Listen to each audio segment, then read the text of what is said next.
Video में हम बात करने वाले हैं नॉन इन्वर्टिंग समिंग एम्पलीफायर की। तो अगर हम यहाँ पर नॉन इन्वर्टिंग वर्ड यूज़ कर रहे हैं, नॉन इन्वर्टिंग एम्पलीफायर या ओप एम्प, तो इसका मतलब जो भी इनपुट अप्लाई की जाएगी वो कहाँ अप्लाई होगी, वो इसके नॉन इन्वर्टिंग इनपुट टर्मिनल पर। ये हमारा है फीडबैक सर्किट। और अगर नॉन इन्वर्टिंग ओप एम्प है तो उस केस में जो हमारा इन्वर्टिंग टर्मिनल होगा उसको क्या कर देंगे, हम ग्राउंड कर देंगे। अब अगर हमें इस सर्किट को as an summing amplifier use करना है तो उसके लिए हम यहाँ पर एक से ज़्यादा वोल्टेजेस कंसिडर करेंगे। तो यहाँ पर हमने V1 voltage through resistance R1 consider कर ली और V2 जो है वो R2 के अक्रॉस कंसिडर कर ली। अब यहाँ पर हम देखते हैं इस पॉइंट पर जो पोटेंशियल है B पॉइंट पर वो हमने कंसिडर कर लिया VB, और जो A पॉइंट पर पोटेंशियल है वो हमने क्या कंसिडर कर लिया VA। और यहाँ पर हम क्या लेंगे, आउटपुट वोल्टेज लेंगे। तो यहाँ पर हमने V1 और V2 अप्लाई कर the non inverting input terminal पर रेजिस्टेंस R1 और R2 के थ्रू। अगर हम वर्चुअल ग्राउंड कॉन्सेप्ट को देखें तो वर्चुअल ग्राउंड कॉन्सेप्ट के अकॉर्डिंग A पॉइंट पर जो वोल्टेज होगी वो किसके इक्वल होगी, वो B पॉइंट पर इक्वल होगी। ठीक है, B के इक्वल होगी। तो यहाँ से हमारे पास कंडीशन आ जाती है कि VA किसके इक्वल होगा, VB के इक्वल होगा। और ये हमारा कैसा एम्पलीफायर है, नॉन इन्वर्टिंग एम्पलीफायर है। तो नॉन इन्वर्टिंग एम्पलीफायर के केस में जो हम आउटपुट निकालते थे वो क्या होती थी हमारी, वो होती थी 1 प्लस में RF/R1 इंटू में V इनपुट। यही होती थी हमारे पास नॉन इन्वर्टिंग के केस में, जहाँ पर RF हमारा ये फीडबैक रेजिस्टेंस और R1 ये जो रेजिस्टेंस हम कंसीडर करते थे वो होता था। और यहाँ पर हम R1 की जगह R कंसीडर कर रहे हैं तो यहाँ पर R आ जाएगा। ठीक है, और इनपुट वोल्टेज क्या होती थी, इनपुट वोल्टेज वो होती थी जो हम इस एंड पर अप्लाई करते थे नॉन इन्वर्टिंग टर्मिनल पर। और यहाँ पर इनपुट वोल्टेज का काम कौन कर रहा है, यहाँ पर इनपुट वोल्टेज का काम कर रहा है VB। तो हमें क्या करना है, हमें VB की वैल्यू फाइंड आउट करनी है। और अगर VB की वैल्यू मिल गई तो हम इजीली VA की भी वैल्यू क्या कर सकते हैं, फाइंड आउट कर सकते हैं। ठीक है, तो अब हम यहाँ पर फाइंड आउट करेंगे VB की वैल्यू।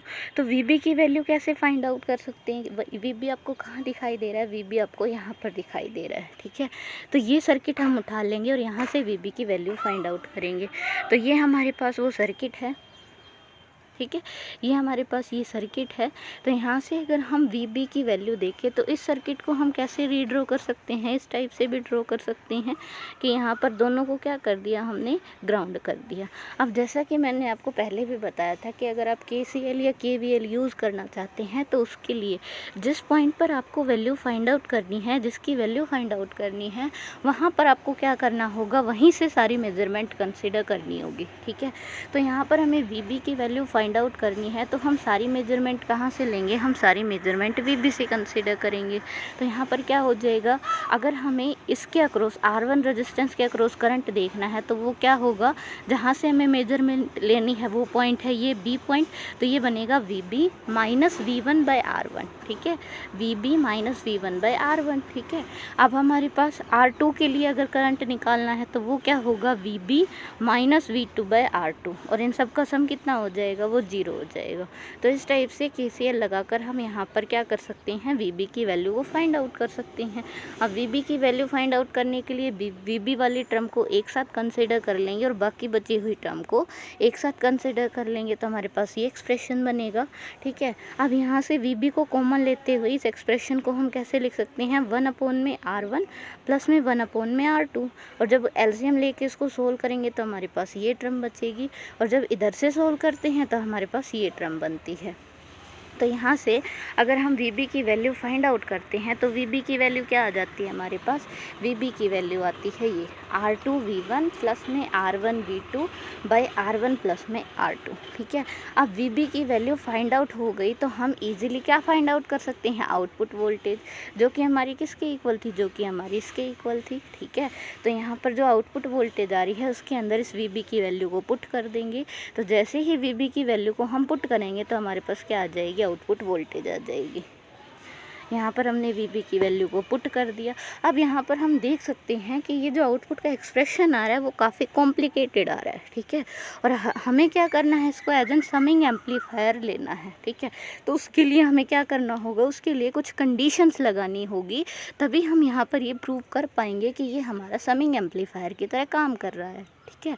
तो अगर हम R1 R2 और RF को इक्वल कंसिडर कर ले, किसके, R के इक्वल कंसिडर कर ले, तो उस केस में देखिए क्या बनेगा, ये बनेगा 1 प्लस में RF को R कंसिडर कर लिया और डिवाइड में R, ठीक है। तो ये क्या हो जाएगा, 1 + 1 हो जाएगा।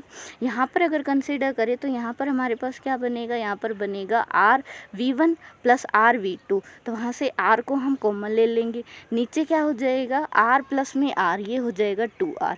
तो R से R ये हमारा कैंसिल, तो क्या हुआ, V1 प्लस में V2/2, ठीक है। अब 1 + 1 कितना होता है, 2, इस 2 से ये 2 क्या हो जाएगा, कैंसिल। तो हमारे पास आउटपुट में सिर्फ क्या बचेगा, V1 प्लस में V2। तो यहाँ पर हम देख सकते हैं कि जो हमारी आउटपुट वोल्टेज आ रही है वो दोनों इनपुट वोल्टेजेस का क्या आ रही है, वो सम आ रही है। तो इसका मतलब ये किसकी तरह काम कर रहा है, ये समिंग एम्पलीफायर, ये समर या एडर की तरह क्या कर रहा है, वर्क कर रहा है। लेकिन ये हमारे पास कब आ सकता है, जब हम ये कंडीशन ले रहे हैं, यहाँ से हमें कुछ रिजल्ट कंक्लूज़न नहीं मिल पा रहा है, तो उस कंक्लूज़न को फाइंड आउट करने के लिए हमने ये कंडीशन पुट की है। अब यहाँ पर देखिए, यहाँ पर जो आउटपुट आ रहा है सिर्फ 2 इनपुट के लिए, V1 और V2 के लिए, ठीक है। यहाँ पर हम देख सकते हैं कि सिर्फ 2 जब हम कंसिडर कर रहे हैं तो 2 के लिए जो आउटपुट आ रहा है वही काफ़ी कॉम्प्लिकेटेड आ रहा है। तो अगर इसकी जगह हम 2 की बजाय यहाँ पर 3 वोल्टेजेस कंसिडर करते हैं, 3 वोल्टेजेस, और यहाँ पर ये V3 वोल्टेज और R3 रेजिस्टेंस कंसिडर करते हैं, तो जो आउटपुट का एक्सप्रेशन आएगा वो काफ़ी कॉम्प्लिकेटेड आएगा, ठीक है। इसीलिए यहाँ पर हमने सिर्फ सबसे सिंपल केस को कंसिडर किया है, और यहाँ पर हम देख सकते हैं कि जो आउटपुट आ रही है इसी के केस में काफ़ी कॉम्प्लिकेटेड आ रही है, और हमें तो बस इसको समिंग एम्पलीफायर की तरह यूज़ करना था, तो हम 2 वोल्टेजेस लेकर भी इसको as an summing amplifier prove कर सकते हैं। So this is all about the inverting summing amplifier, ठीक है, sorry, non inverting summing amplifier. तो अगर आपको ये वीडियो अच्छी लगी तो please like and subscribe my channel, और अगर इस वीडियो से रिलेटेड आपके पास कोई सजेशन है या फिर कोई कंप्लेन है तो आप मुझे कमेंट बॉक्स के अंदर कमेंट कर सकते हैं। Thank you.